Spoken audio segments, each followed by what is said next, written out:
Wahai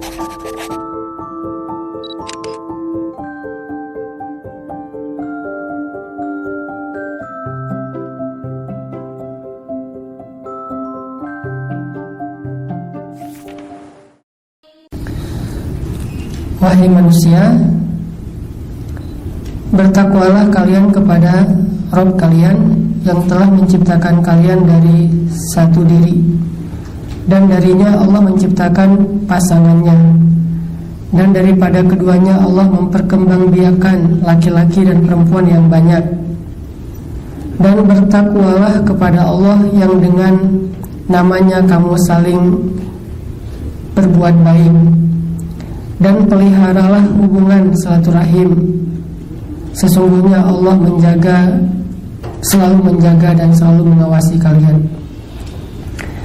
Nah, teman-teman, di ayat ini Allah Subhanahu wa taala menyampaikan kepada kita tentang bahwa pernikahan itu adalah takdir Allah Subhanahu wa taala. Jadi punya pasangan itu takdir Allah sendiri yang telah menjadikan sunnatullah atau hukum alam bahwa segala sesuatu itu diciptakan azwajan, berpasangan. Dan itu bukan cuman malam siang atau timur barat, gelap terang dan segala macam, termasuk manusia yang secara derajat di antara makhluk paling tinggi, yang paling istimewa. Kalau yang lain aja berpasangan, bagaimana dengan yang lebih istimewa, yaitu manusia harusnya berpasangan. Jadi pasangan itu adalah takdir Allah Subhanahu wa taala. Pasangan itu adalah sunnatullah. Pasangan itu adalah hukum yang sudah Allah tetapkan dan tidak berubah. Semua yang Allah ciptakan, Allah kasih pasangan. Tinggal proses untuk menemukan pasangan itu aja yang kita jalanin. Bukan ada nggak ya, itu nggak perlu dipertanyakan karena semuanya juga dikasih pasangan. Bahkan yang meninggalnya berstatus sendiri pun tetap punya pasangan karena nggak ada jomblo di surga. Di surga juga nanti akan diberikan pasangan. Makanya kita bacain banyak ayat tentang pasangan-pasangan kamu di surga, yang kita nyebutnya dengan bahasa Indonesia disebut bidadari. Walaupun sebetulnya bahasa Al-Quran bukan bidadari, tapi disebut dengan istri atau disebut dengan pasangan. Kadang Al-Quran nyebutnya dengan istilah istri, berarti hanya untuk perempuan. Kadang Al-Quran menyebutnya dengan istilah pasangan, berarti bisa laki-laki bisa perempuan. Yang jelas di surga itu ada pasangan, kalaupun dia meninggal dalam status masih sendiri, kalau dia udah balik. Kecuali meninggalnya belum balik. Belum balik itu berarti belum mukallaf. Kalau belum mukallaf tidak berlaku hukum-hukum syariat, tapi berlaku rahmat Allah. Kalau hukum syariat belum berlaku, kayak misalnya tidak ada kewajiban, tidak ada tanggungan, tidak ada pahala, tidak ada dosa, namanya juga belum balik, belum mukallaf. Kalau dia udah meninggal dalam status balik, maka dia mukallaf, maka Allah Subhanahu wa taala pasti memberikan jaza atau ajr, balasan. Dan salah satu di antara jaza yang Allah janjikan itu adalah pasangan. Jadi pasangan adalah hukum sunnatullah. Kalau nggak dapat di dunia, pasti dikasih di surga. Jadi nggak ada satupun hamba Allah yang mukallaf atau balik yang berstatus sendiri selama-lamanya, tuh nggak ada. Kayak misalnya yang perempuan paling sempurna, yang meninggalnya status sendiri kan ada 2 dari 4 perempuan kan, Asiyah sama Maryam. Kalau Asiyah meninggalnya nggak mungkin nanti di surga bareng Firaun, pasti dah pisahkan selama-lamanya. Nanti Asiyah Allah berikan pasangan, siapa? Allahu a'lam. Walaupun ada hadis dhaif adalah Rasulullah, tetapi Allahu a'lam, yang jelas dikasih pasangan. Begitu juga Maryam, perempuan Azra itu artinya perawan seumur hidup, suci. Kalau bahasa orang Inggrisnya mungkin Saint gitu ya, Saint Mary. Bahasa Arabnya Maryam al-Azra, Maryam suci. Dia tidak disentuh oleh laki-laki, bahkan yang sah sekalipun. Kalau kita periksa list kontaknya di handphone Maryam tuh, laki-laki cuma ada 2 loh. Ayahnya Imran sama pamannya Zakaria doang. Yang lain semuanya cewek. Kalau kita laki-laki semuanya cewek, yang cowok cuma ayahnya doang gitu, yang cewek misalnya. Atau lihat followersnya, cewek semua misalnya, atau 60% cewek gitu.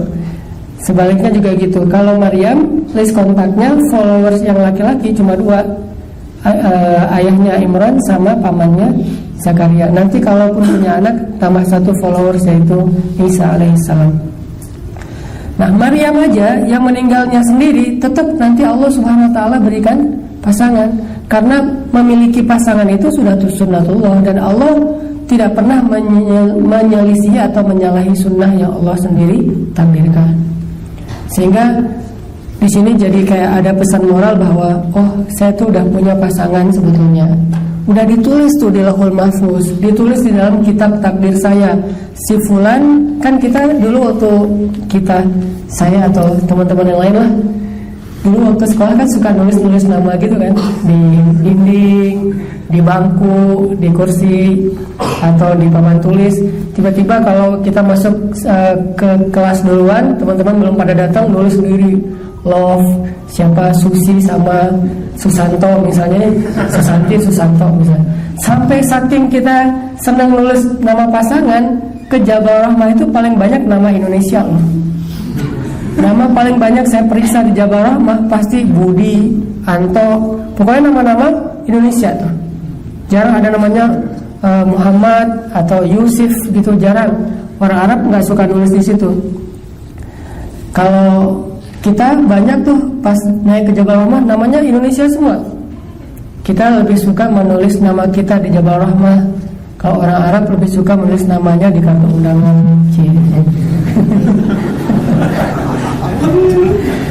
Nah, artinya kita kan nulis-nulis sendiri dengan dengan hasrat kita, dengan harapan kita, dengan nafsu kita. Kadang kalau bahasa kasarnya, sebetulnya tulisan kayak gitu tuh udah ada di Lauhul Mahfuz. Kita aja yang belum baca. Udah diukir sama Allah tulisan itu. Bukan di papan tulis kelas, bukan di bangku sekolah, bukan di dinding, bukan di tembok, bukan di buku diary, bukan di Jabal Rahmah, tapi di Lauhul Mahfuz udah ditulis namanya. Dan itu salah satu di antara ketetapan Allah yang sudah Allah tetapkan bahkan ketika Allah awal menciptakan kita. Nah, ini Allah katakan, sesungguhnya kami telah menciptakan kalian dari seseorang, yaitu Adam, lalu kami ciptakan darinya pasangan. Lalu dari pasangan itu kami perkembangbiakan laki-laki dan perempuan. Artinya terus saja hukum kayak gitu dari mulai Adam Hawa berlaku terus sampai hari kiamat. Kalau enggak, kalau sampai di stop, berarti tidak ada perkembangbiakan. Perkembangbiakan ini menunjukkan bahasa lain dari bahwa pasangan itu akan terus ada sepanjang kehidupan di dunia. Sehingga kita tidak perlu khawatir ketukar. Ini yang bisa bikin kita kadang-kadang ikhtiarnya ya, apa ikhtiarnya? Usahanya kadang-kadang suka salah gara-gara kita nggak yakin dengan poin ini nih. Kalau kita yakin sama poin ini, pasti ikhtiar kita akan lebih terjaga, nggak akan sampai break the line. Kenapa orang melanggar syariat dalam mencari rezeki yang halal? Karena dia nggak yakin kalau rezeki itu di tangan Allah. Kalau dia yakin rezeki itu di tangan Allah, ngapain dia harus melanggar? Allah kan tetap ngasih tanpa harus melanggar. Justru gara-gara kita melanggar, Allah nanti akan memutarbalikan sesuatu yang baik yang harusnya jadi jatah kita jadi sebuah musibah. Nah, ada orang yang melanggar ikhtiar yang halal dalam mencari rezeki, itu pasti penyebabnya karena dia nggak yakin rezeki itu Allah yang kasih, ada di tangan Allah, Allah yang menjamin.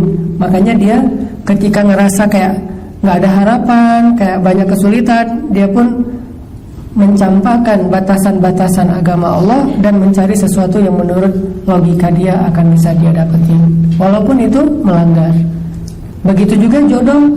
Kalau orang melanggar, kalau orang khawatir sampai nanti kalau keduluan orang lain, nanti kalau misalnya ternyata jadian sama si dia atau siapa misalnya, sehingga kita menggunakan cara-cara yang tidak Allah ridhoi. Salah satu caranya adalah main belakang. Main belakangnya menggunakan sihir atau dukun segala macam. Nah, ini berarti kita nggak yakin dengan takdir Allah bahwa pasangan itu udah ditulis sama Allah. Kalau waktu kecil dulu suka kayak ngitung-ngitung gitu, nama dia hurufnya berapa, terus nama kita kalau nggak nyambung dipaksa-paksain, ujung-ujungnya nyambung aja pokoknya, gimana caranya. Ini pemaksaan takdir. Pernah nggak sih dulu nulis nama di papan tulis atau hitung-hitung angka atau huruf gitu? Saya dulu pernah dan nggak ada yang berhasil. Yang ditulis waktu masa-masa SMP, SMA gitu nggak ada yang berhasil. Ternyata semua ramalan, semua logika, semua hitung-hitungan itu nggak ngaruh, nggak termasuk kayak horoskop.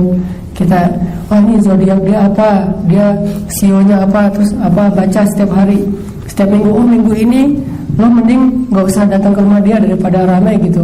Justru ramainya gara-gara nggak datang misalnya. Atau ada aja, terus dicoba diramal. Oh minggu ini bakalan bahagia, ada kejutan datang dalam kehidupan kamu soal masalah percintaan. Kalau baca kayak ramalan gitu kan, yang pertama dilihat kan selain keuangan, percintaan kan, itu langsung dibaca, wah ditafakuri, ditadaburi, diulang-ulang, hampir dibaca dalam sholat gitu, saking semangatnya gitu diulang-ulang. Quran susah dihafal, kalau itu hafal banget. Nah ini berarti kita nggak yakin bahwa pasangan kita itu udah ditulis di papan tulis takdir di Lauhul Mahfuz, udah ditulis, nggak akan ketukar.